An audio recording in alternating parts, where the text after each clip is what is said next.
I went into the script and made it exactly like the film. I like cut everything that was cut. I like moved everything around that we moved around just to see what it was. It was like 80 pages. It was so thin. And what lived in between those 80 pages was all the actors. It was like this spirit and humanity that they brought into it, and that we didn't need all the other stuff.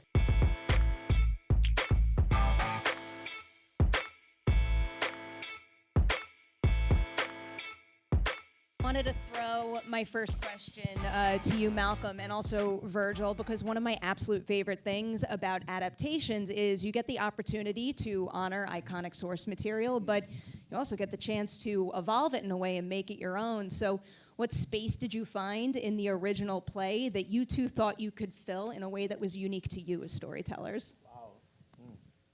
Wow.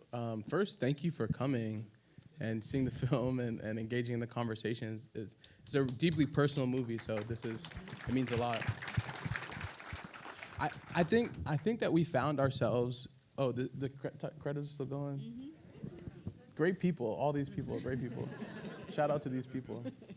I think we found ourselves in a similar position to Boy Willie in the film, to both of them, where it's like there's this great legacy that's been left for you, but it's incumbent upon you to build on it, to push it beyond its limits and find the kind of edges of the thing and try to make something that could communicate directly to modern audiences and, push it beyond what we've seen of it before. Like there's been other iterations of this story, so we wanted to make this one uniquely built for the cinema, like something that would resonate today in this time, in this medium. It's insanely cinematic. The piece is insanely, it has like pockets of what I call cinematic availability pretty much everywhere. It's such a thrill to be able to talk about it like years later now, because you think about this thing that you haven't thought about in a second. And I keep getting reminded of I.M. Pei, the architect I.M. Pei, who put pyramids right in the middle of the Louvre, and did it about the same time that this play was written.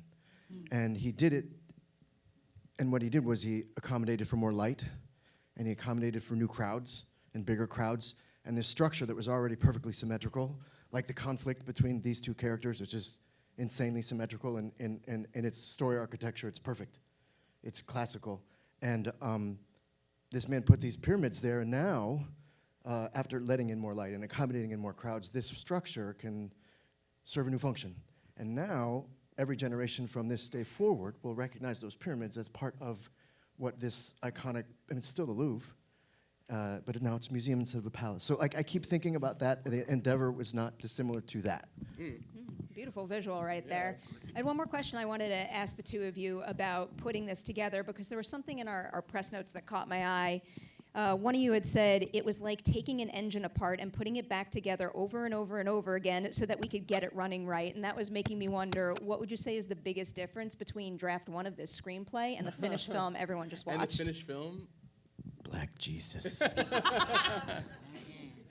They don't know about Black Jesus, man. That was in the first draft.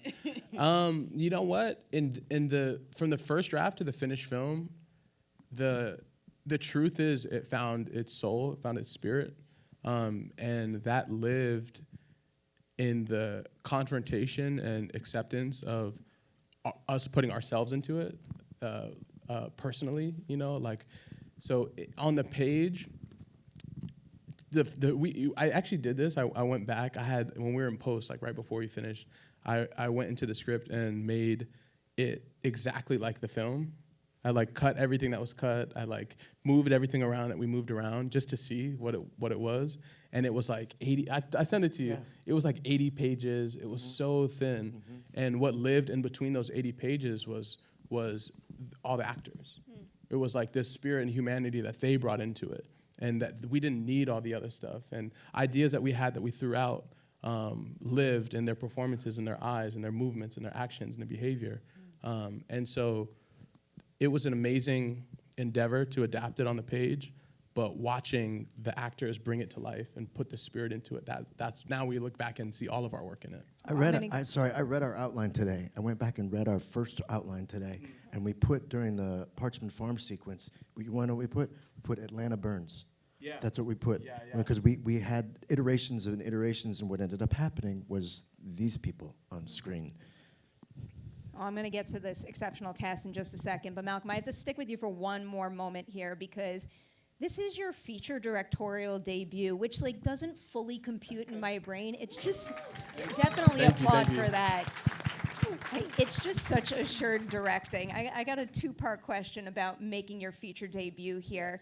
First, can you name a specific someone who believed in you early on and helped make this a reality? But then also, can you pinpoint the moment when you believed in yourself that you could do this? Wow. Okay. So the first one, the first person that believed in me before this film, and then helped make this film a reality by the belief before, and also in every moment making it, was John David Washington. He's encouraged me every step of the way to do it. I came to him and was kind of talking to him about what I thought a movie like this could be. No, for real. But I came to him before, not even thinking of directing it. I was just like, he was gonna do a film, a piano lesson. He was gonna act in it always, and I was like, you know what? You got to make it like this. You should be like that. And he was basically like, you have all the tools and ability to do it. What you're saying, like you should do it. Put yourself to work and do it. And so he made it possible. Him and Samuel L. Jackson were in control of the film, and they allowed me to come in and bring myself to it. So I owe everything to him. I love that. And now I need the other half. When did you believe in yourself? I believed in myself. I'm about to lie to you. You know what? I didn't really consider the self like in that way, because the labor of I believed so much in what we were doing, and I believed in my take on the thing. I believed in what I wanted the thing to be, but it wasn't like self-belief. It was belief in this idea that we all kind of built together. And I think I was encouraged by having their belief behind me, and it was like we were just marching in this direction because we all really loved what we were doing. But I didn't really believe, I never really believed in myself in that way until, until I showed them. Until I showed them their finished work, because you do this thing, everybody submits themselves to you in a way. They like give you everything they have. They give you everything they have, and they allow you to go off and put it together and then bring it back to them. And so you do that work diligently, and you do it, and you hope that when you bring it back that they're proud of their own work. You feel like you're like knitting this thing together, and you're like gonna show it to them. And I showed it to them, and they were proud of their work, and that made me believe in myself. I love that answer. So now for the four of you, I got a big question about working with him on his feature debut, because again, I think this is just exceptional work, and there's no doubt in my mind that Malcolm's going to go on to direct many, many, many more feature films. So for each of you, what is something about him as a collaborator that you're looking forward to more actors, writers, and composers to experience when they work with him in the future? This is difficult. I get emotional.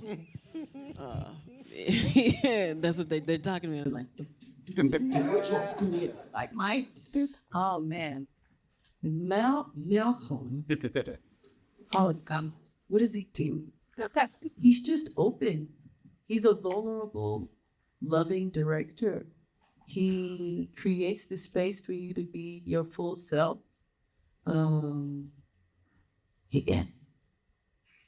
Yeah, I think that's the richest thing that I can have, and that is what happened in our initial conversation.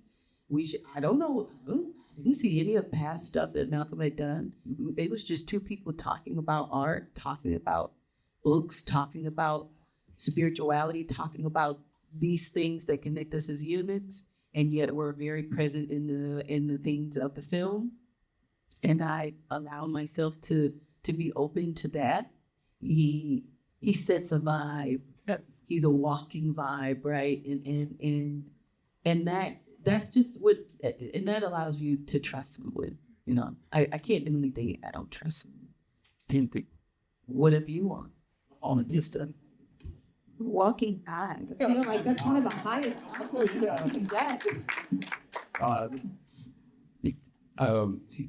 He has a unique ability to see people who they really are and be able to present that on screen.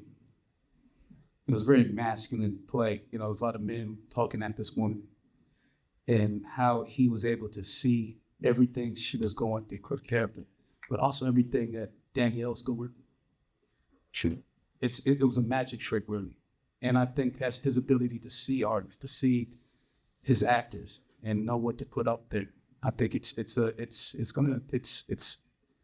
remarkable, really. And I'm so proud of him because he was able to believe in the thing he's talking about, the execution of the thing. But I mean, me just being on the sideline, knowing his taste, knowing his educational background, but then there's a relationship to life and to people and how they treat people as well. In this industry, you can't, they say genius, but he's a little off or she's a little off, but you can be brilliant and be a good person. And he's a walking example. But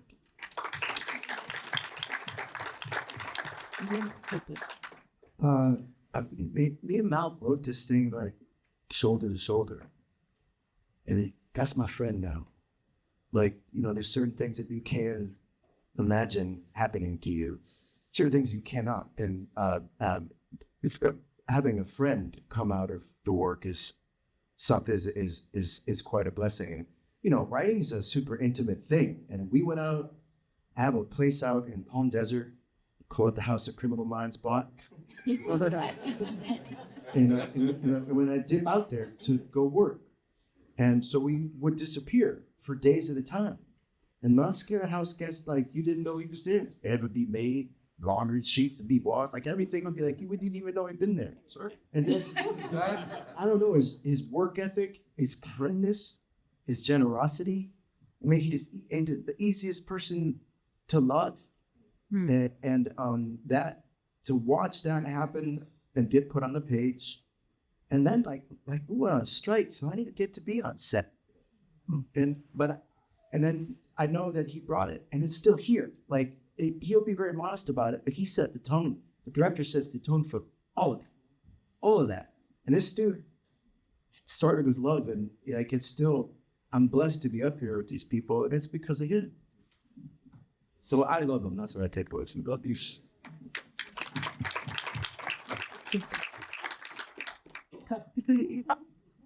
yeah, I'm not sure. There he goes. His French is not very good. That doesn't help. But, no, I must say, what Danielle said, you were great too, but Danielle said about the open mind that Malcom has with his collaborators, I think is crucial. And I wish that in the cinema courses, you would teach to directors to have this open mind always. They don't always keep that through the process. And with the composer, it even works, because the composer comes at the end, the director is tired, he's worried about what the music will be. We have never met before. And we never worked together before. And he was open to any ideas and solutions that we find together, and that's very precious and very rare. So that's what I can say. The rest I keep for myself. Beautiful answers all around. Thank you all for sharing that. Wow, this was like my sweet 16. Happy to bring that kind of vibe to Q&A for a change.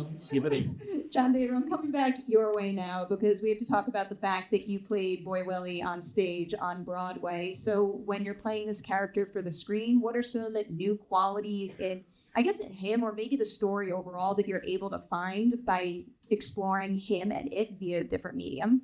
Yeah, it was definitely different responsibilities. Boy Willie in the play talks a lot. You just want him to shut up. But there's a lot of information in there. But with some of those lines not being in the film, I still got to behave them. And that was exciting to use the skill of listening and to embody the spirit of those words that Aldous Wilson wrote, to include his Hill District experience, where he's from, to include the shoulders that we're standing on. Sam Jackson, who originated the role, Charles Day, who won a Tony for, just Lloyd Richards, who, help develop it. And yeah, like, so we talk about ghosts, but we're standing on the shoulders of these giants. So that quality was, I was able to concentrate on in every part of the behavior for the film, which was very exciting. Now, because I imagine you're able to find new things about the character through some of your new scene partners. I have to ask you about working with Danielle, and the way I'll get at that is, do you remember the very first thing she did either in prep or on set that made you stop and go like, yes, you are the Bernice to my boy Willie in this rendition? A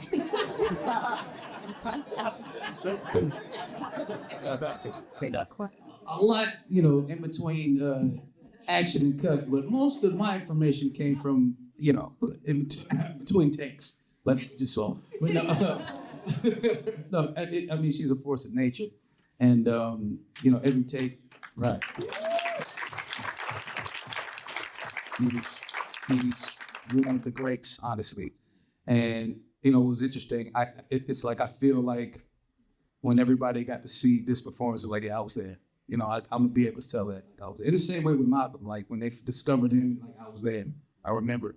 So just you got to be able. I felt that way about with everybody too, though. Corey as well. Like it's just there's so many great, brilliant artists and performers that all you got to do is listen and be available. You talked about like being open, right? Being available to the power of this transcendent actress here, this generational talent. So if you listen and you obey, the rules of August Wilson and the rules of filmmaking and creativity, then yeah, it's a great work.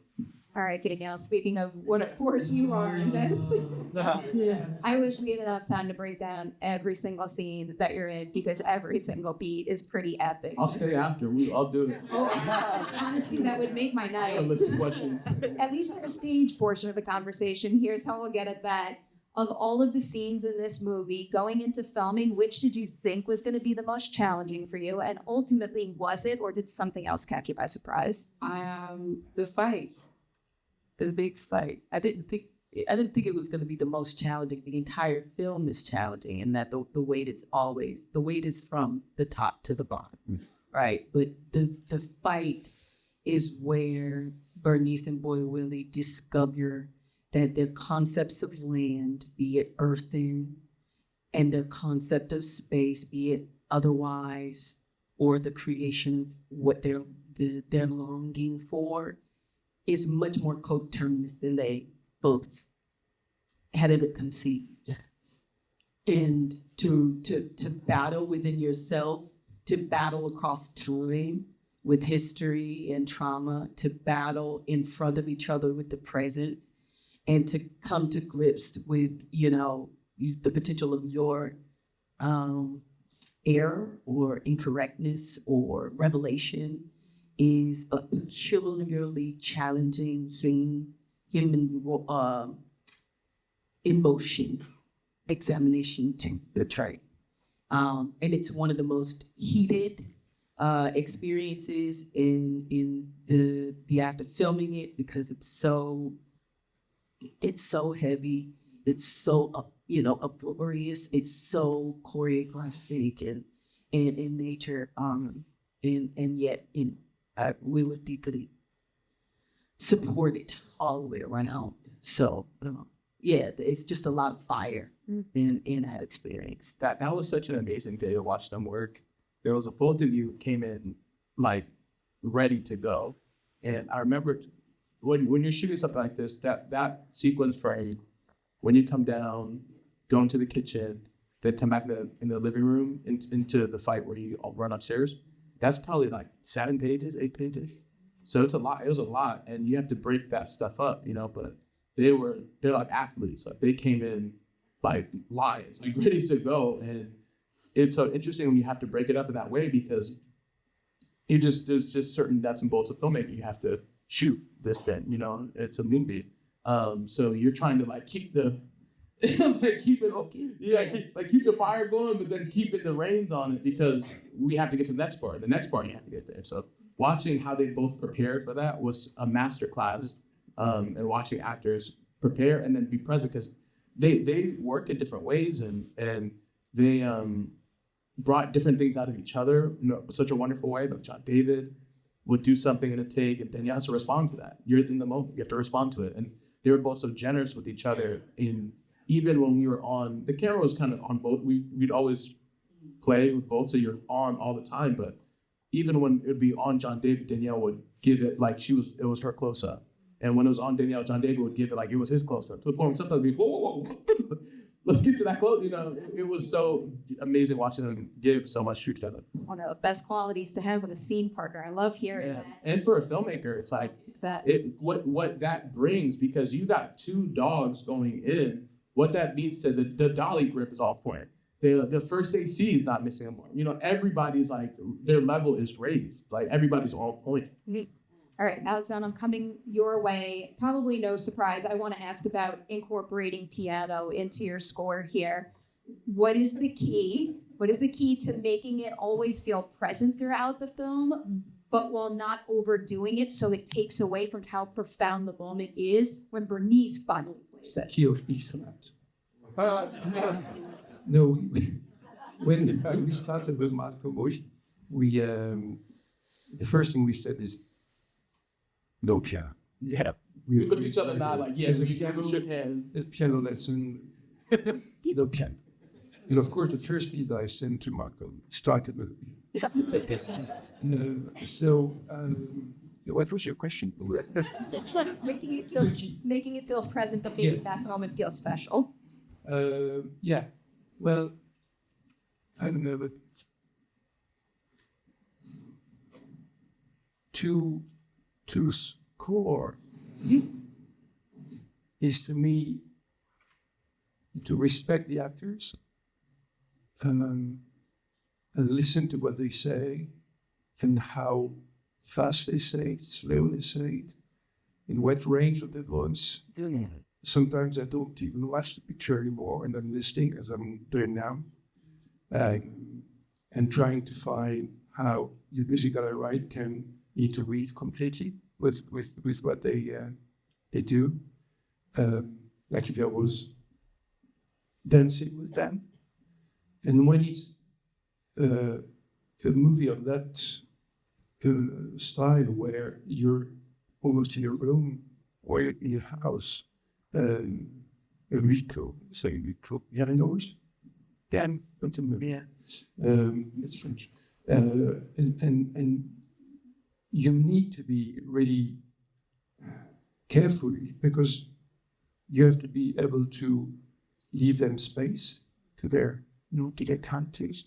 And at the same time, the music can bring the audience fun way in the past, or push the walls, open the roof to see the sky, bring light or darkness. So it's all that game that I'm trying to, that I try to do with Malcom, also to the film. Phenomenal work across the board.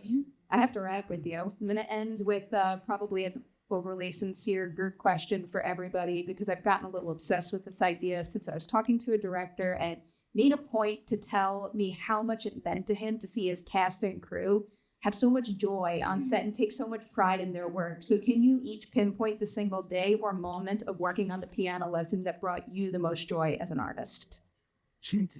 God, we're such a close, like, this is a film made by a community that, like, really, it's a community. Like, we came together.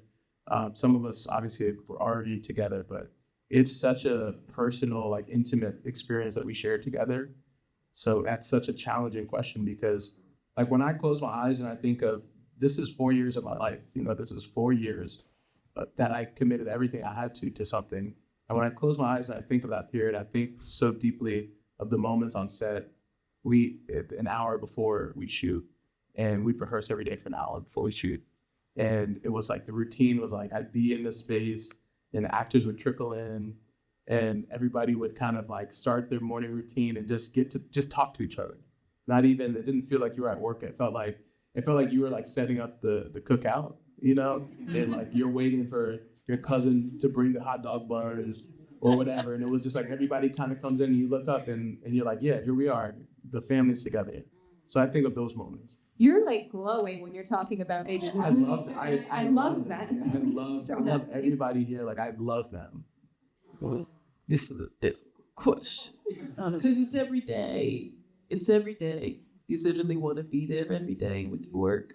You want to be there every day when you don't gotta work. We all came and we're like, Erica Badu coming. I'm at the Cracker Grill, baby. I'm looking at the side like, damn, you don't got nothing in this seat. I don't, but I'm here.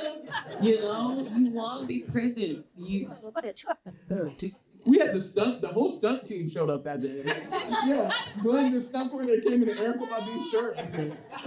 He was like it was that kind of an experience. Every single day is joyful, and it is that now and sharing. And I guess this is going to become like an echo chamber. I mean, I should have seen Best kind of echo chambers. There's specifically, I guess there's moments throughout where I'm looking at my cousin, who's very near and dear to me, who's been in the business 20 years, and him being able to do some first ADing. I never worked with him before. He's done so many films. He's from North Carolina, where a lot of my roots are, where I dedicated my performance to, my family, North Carolina, and he's representing that. Okay. Shout out to you. Okay. And he, and just seeing him on set driving like that and knowing where he started, and seeing that was just like, it was a surreal experience just because of all this shit. All that. Poof. Well, I didn't get to go to set. You know, it's just me and Miles. You know, I did that curse there. And that didn't curse him. Believe me, Jason, when the time I get him, I'm gonna catch that person. And, you know, this job began as an act of out of mentorship for me, because I was writing a movie for his father, and it was during that time that I found myself under the wing of a giant. And when he asked me to be a part of this, and then asked me to work with his son, that was a humbling. And then I would have to say, like, right now, like right this moment, because y'all out there watching, it's a hard business. It's a cruel, very difficult business.